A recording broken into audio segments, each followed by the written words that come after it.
একজন শিক্ষার্থীর মৃত্যুকে কেন্দ্র করে ঢাকা মেডিকেল কলেজ হাসপাতালে চিকিৎসকদের মারধরের অভিযোগ উঠেছে। এতে ৩ চিকিৎসক আহত হয়েছেন বলে জানা গেছে। এই ঘটনায় সিসিটিভি ফুটেজ দেখে দোষীদের শনাক্তের মাধ্যমে যথাযথ ব্যবস্থা নেওয়ার দাবিতে ২৪ ঘন্টার আলটিমেটাম দিলেও তার আগেই আজ সকাল থেকে কর্মবিরতি শুরু করেন চিকিৎসকরা।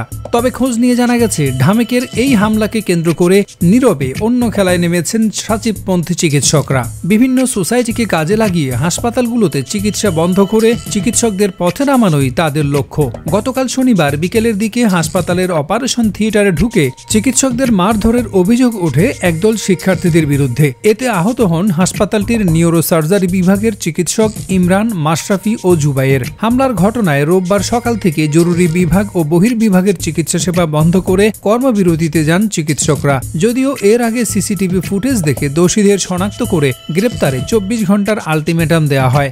চিকিৎসকদের একটি পক্ষ বলছেন, চিকিৎসকদের উপর হামলা সবসময় নিন্দনীয়। ঢামেকে যারা হামলা চালিয়েছে তাদের দৃষ্টান্তমূলক শাস্তি আমরা চাই। কিন্তু আমরা দেখছি একটি পক্ষ ঢামেকের ঘটনাকে ইস্যু করে হাসপাতাল ও দেশের পরিস্থিতিকে ঘোলাটে করার চেষ্টা করছে। গতকাল রাতেই সেখানে বৈষম্য বিরোধী ছাত্র আন্দোলনের সমন্বয়ক হাসনাত আবদুল্লাহ তাৎক্ষণিক বিবৃতি দিয়ে শিক্ষার্থীদের পক্ষ থেকে ক্ষমা চাওয়ার পাশাপাশি জড়িতদের শাস্তির আশ্বাস দিয়েছিলেন। অনুসন্ধানে দেখা গেছে, পাবনা মেডিকেল কলেজের নাক কান গলা বিভাগের প্রধান হিসেবে দায়িত্ব পালন করলেও অধ্যাপক ডাক্তার আহমদ তাউস বা আহমেদ লিঙ্কন ঢাকা মেডিকেলের এই ঘটনায় ব্যাপক সরব ভূমিকা পালন করছেন। তিনি আওয়ামী লীগের অন্যতম অঙ্গ সংগঠন স্বাধীনতা চিকিৎসক পরিষদ সাচিপের সক্রিয় সদস্য হিসেবে পরিচিত।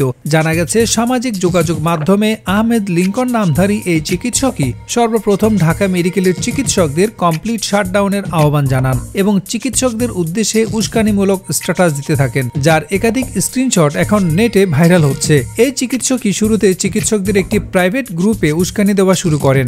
এক স্ট্যাটাসে তিনি লেখেন, ঘটনা যদি সত্য হয়, রেসিডেন্টকে মারতে মারতে পরিচালকের রুমে নিয়ে গেছে গুন্ডারা, প্লিজ শাটডাউন ডিএমসি।